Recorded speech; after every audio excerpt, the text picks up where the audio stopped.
Hello everybody, thank you for clicking in. The Will Fix It team, guys. Alright, this video today we're going to cover a 2017 Dodge Ram truck. And I say that conservatively because of the little teeny weeny 3.6 liter V6.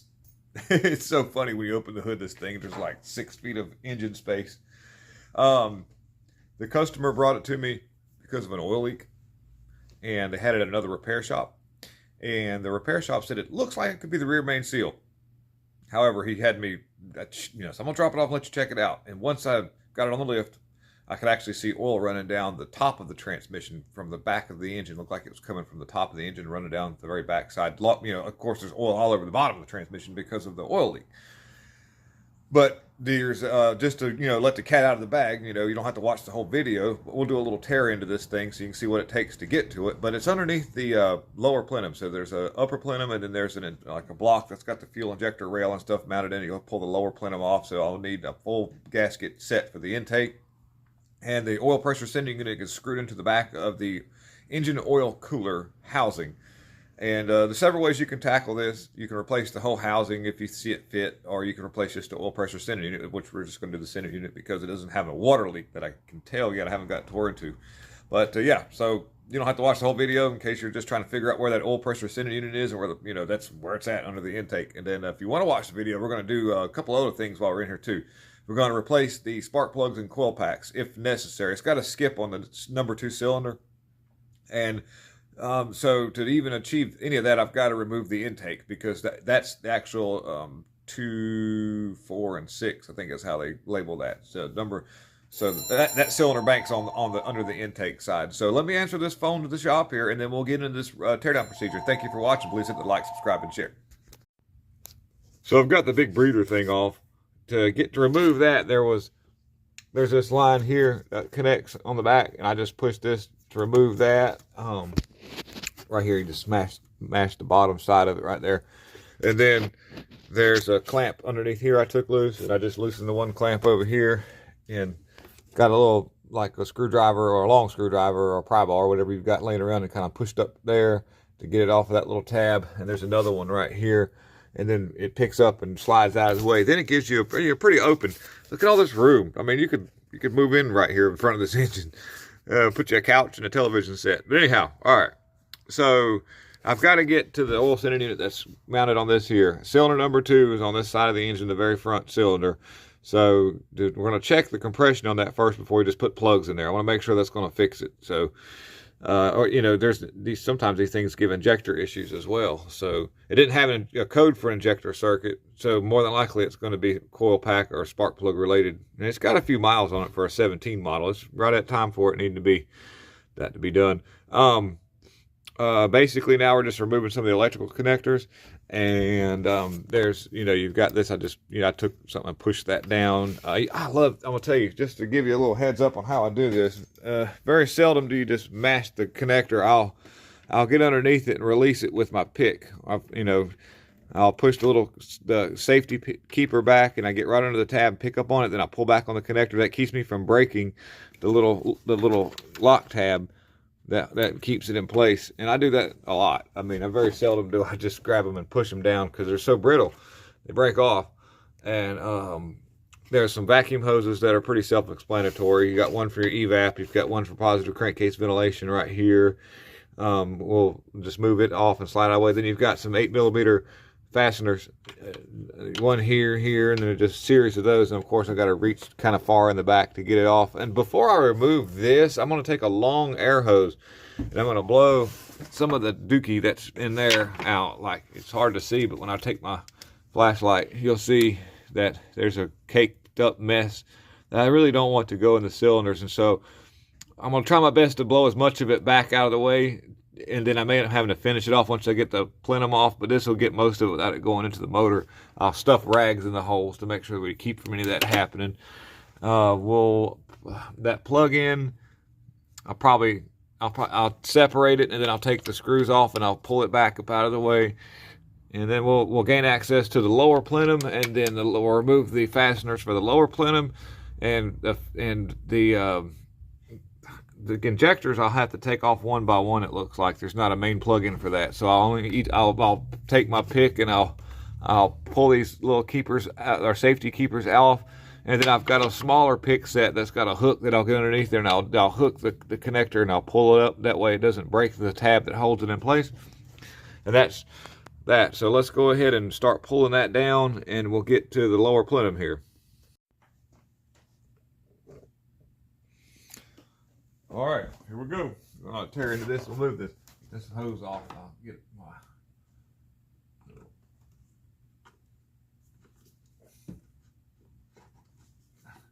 You gotta be careful with this rubber because you've got to reuse it a lot of the times. And you want to get behind it. You don't want to pull from the front. You want to try to get behind it and push it off of there. That way it doesn't snatch it in two pieces.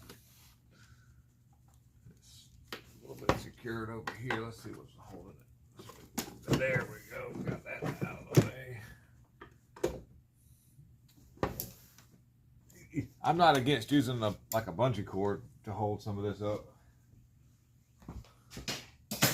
Which I have right here, just to kind of make life a little bit more manageable. I'll take it, just kind of loop that up, just very gingerly. And then there's this plug-in thing here that does something.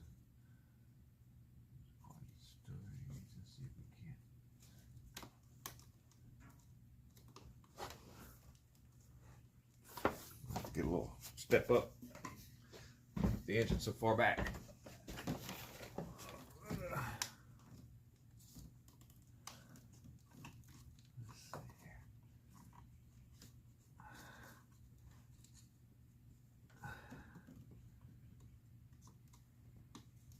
I think I see the.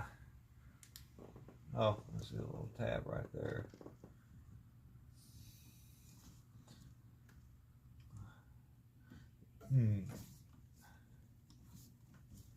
May or may not separate that. I'm sure I can get it to move. Just see if it moves easily. If not, we'll just pull it up out of the way. Some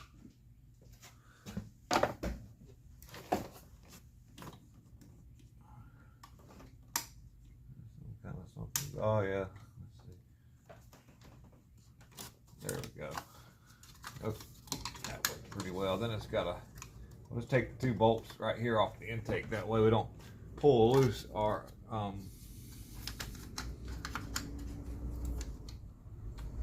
thing that keeps it secure to that.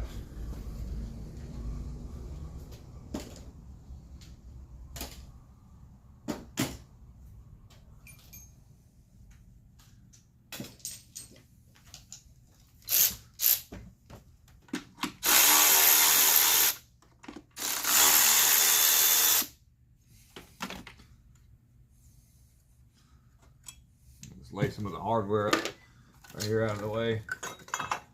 We've got one more secure place for that connector. That wire will get up underneath it. I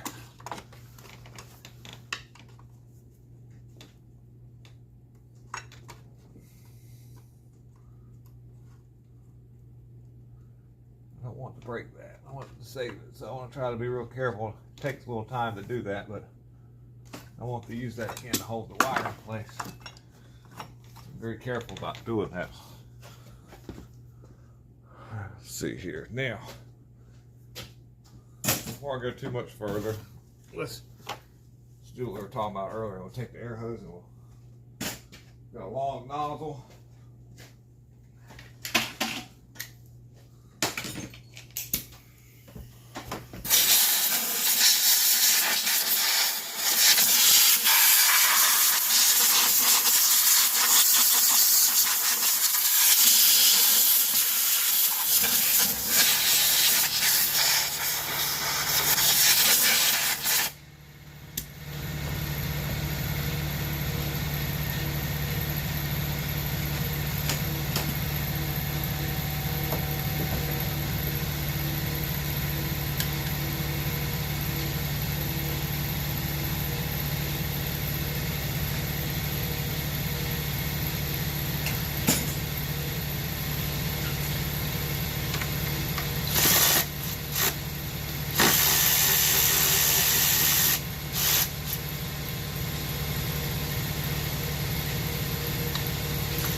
trying to get it in shot here in real time.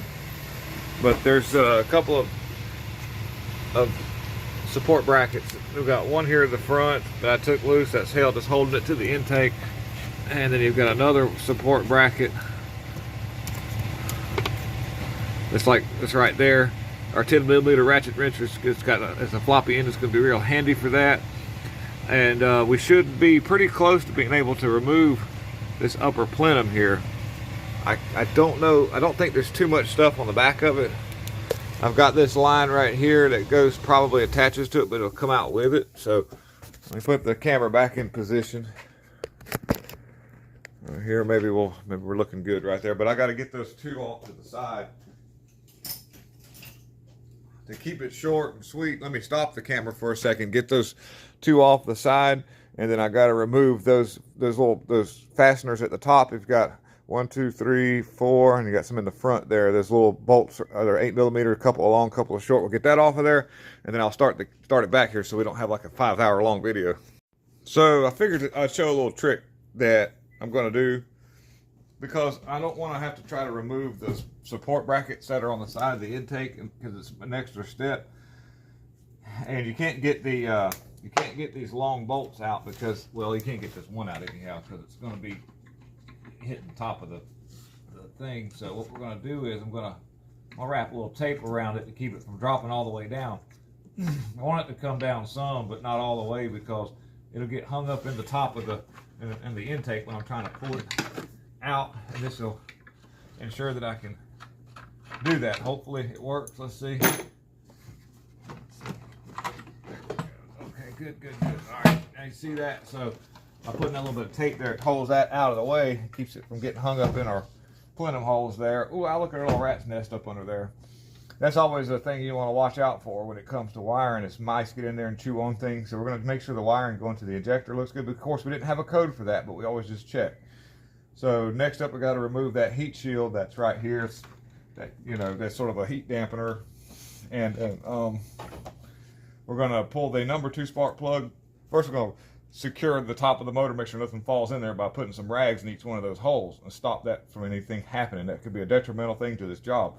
Then we're going to pull that number 2 coil pack and do a compression test and just see what happens there. So let's go ahead and get that done. I'm going to stop the camera for just a minute. Okay, so let's get this number 2 coil pack out of here. I've already got my compression gauge in here, so it shouldn't take but a minute to get that set up.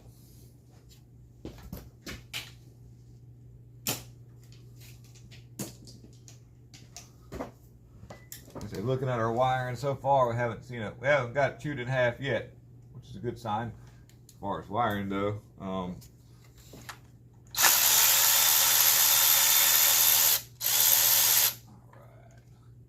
The screw kind of holds itself. When you're laying stuff on top of the battery, be careful. I'm doing it right now, but my ratchet is half plastic, so we're good. You might want to lay a rag on that to see if you lay something up there, you're liable to have a you might make a unwanted connection. So just so we're doing this for a camera live shot, so we don't have that in. We're going to lay something on this just in case I lay something up there and we don't make contact with our hot to the chassis. Alrighty, so let me get everything ready here. I think this is a 14mm plug. Might be 5/8. Let me go get my socket for that right quick here. I'll be right back. Let's see here. Oh, 5/8. Okay. Some of those these new spark plugs are not 5/8. They're like little 14mm jammers. Wow, that's not very tight. It says he hasn't tuned it up, so let's use the plugs. Yeah, I'll snuggle down tighter than that. Let's see what happens here. What's this thing looking like? It doesn't look like the intake's been off anytime soon, so maybe this is an original plug. Let's just see what we're looking like here. Yeah, that looks pretty original. Yeah. Let's see if I can get that in camera shot there. It looks pretty original to be, you can see that what's happening right here is that's where the spark plug is seamed together, and you're going to have a little bit of seepage from combustion process will kind of do that. A little bit of, because this metal is seal to the porcelain, and just any spark plug over time is going to do that. That's a good sign that it, we'll pull the one out beside it and just compare the two. It's pretty well burnt down. The electrode is looking pretty rough, so let's just get the one out beside it. Since we're going to check the compression on this thing, it's a good idea to go ahead. I've got to pull the top plenum anyhow, I mean the lower plenum, and so unplugging these injectors is a good idea. Anyhow, I've got to run away from the pain. Start singing. Let me get this connector. I want this to come up. There we go. Okay. Let's see if I can. That's hard to. See if I can do this. I'm gonna need more height.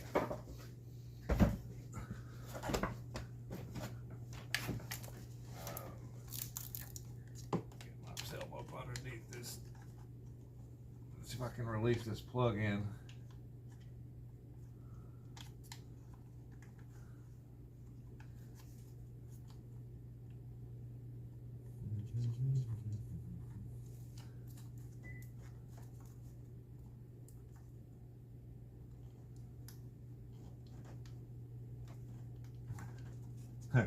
That can be kind of a pain in the butt to get the release.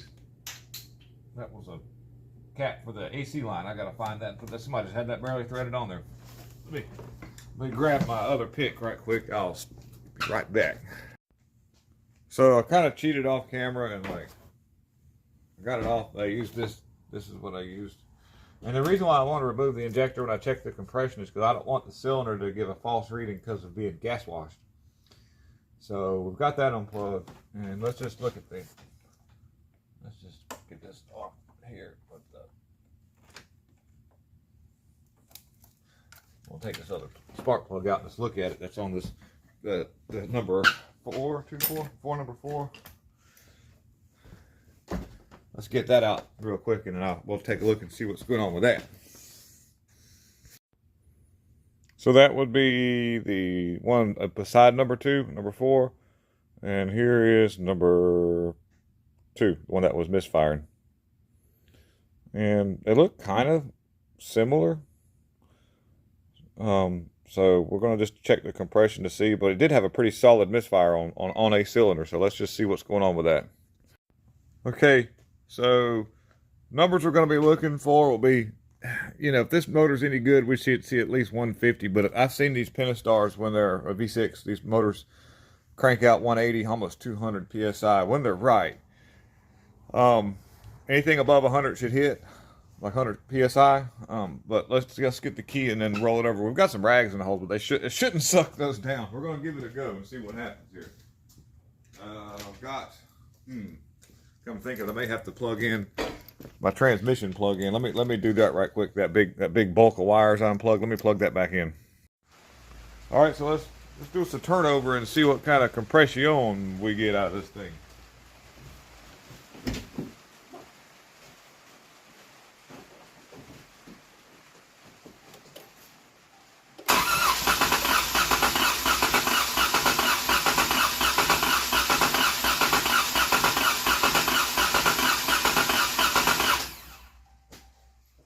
Well, all right, what do we got here? Let's see.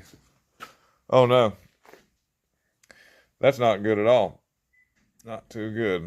What we need to do is check the one beside it. So let me get everything set up. We're going to check the cylinder beside it and see what it comes up to. Okay, so we've seen a number at like 50 on that number 2 that's got the code for that misfire.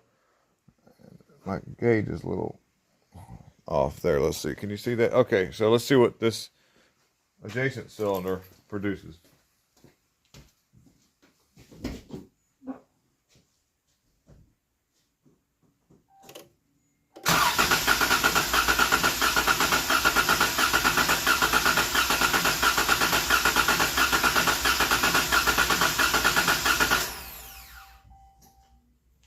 Well, what kind of numbers do we have there?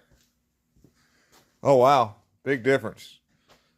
Big difference. Let's see if we can't get that in a better shot there. But now we're at like 160. You can see that.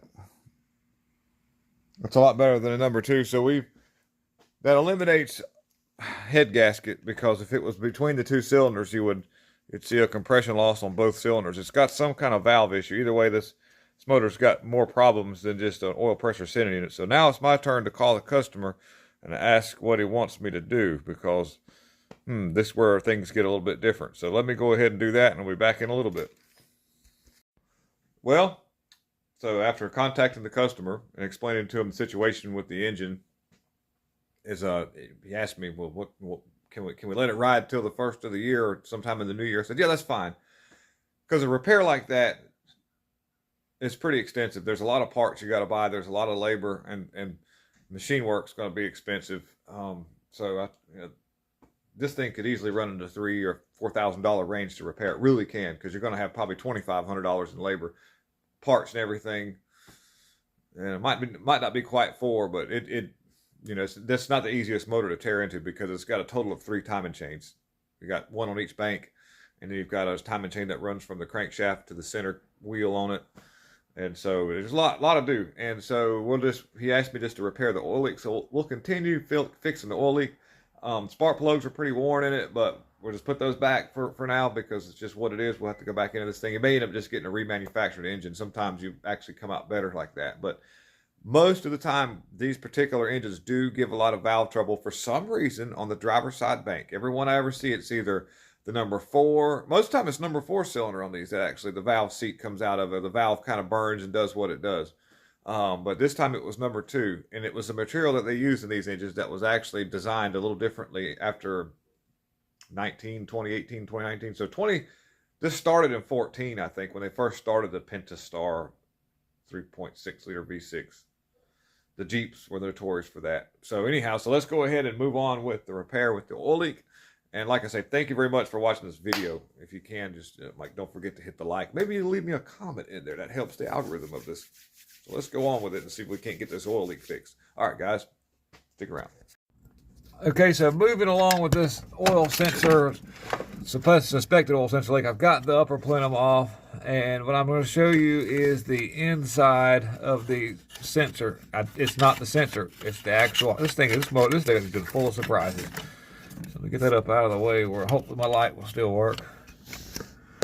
Okay. Looking into the switch.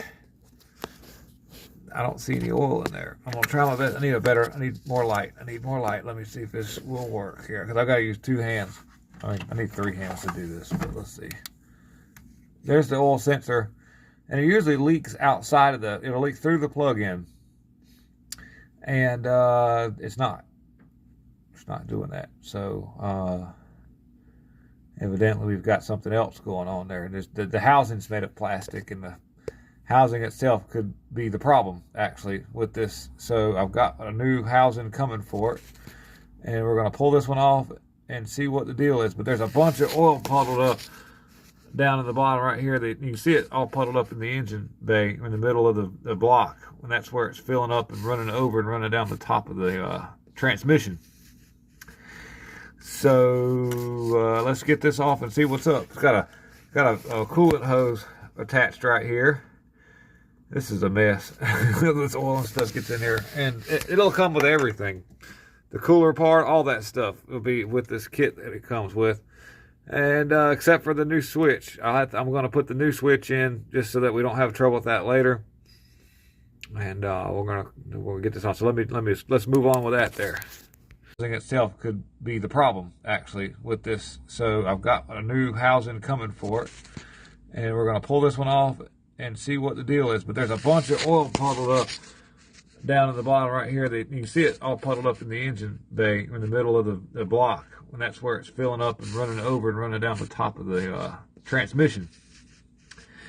So let's get this off and see what's up. It's got a coolant hose attached right here. This is a mess. This oil and stuff gets in here, and it'll come with everything. The cooler part, all that stuff will be with this kit that it comes with. And except for the new switch. So what we've got here is the housing removed. And just another really good look at what's going on in here. There's absolutely no oil on the inside of the connector. If I can get it to focus. Usually, if the oil centering unit goes bad, the diaphragm that's located here will allow oil to travel through the plug-in and then leak out. But what we do have here is a couple of things are going on here. We've got an oil return on this side here. We've got some pressurized oil ports here and here, and some water lines that actually travel coolant through this, so that coolant actually runs through this part, and kind of like oil does as well. So this is an engine oil cooler / oil filter housing. There's a sensor that plugs in the back, but I removed it so that I could get the clamp off for that. And what we've got is a failure of an O-ring right here. It's just flat. It's completely flat, so oil can seep by that. The new housing will take care of all that.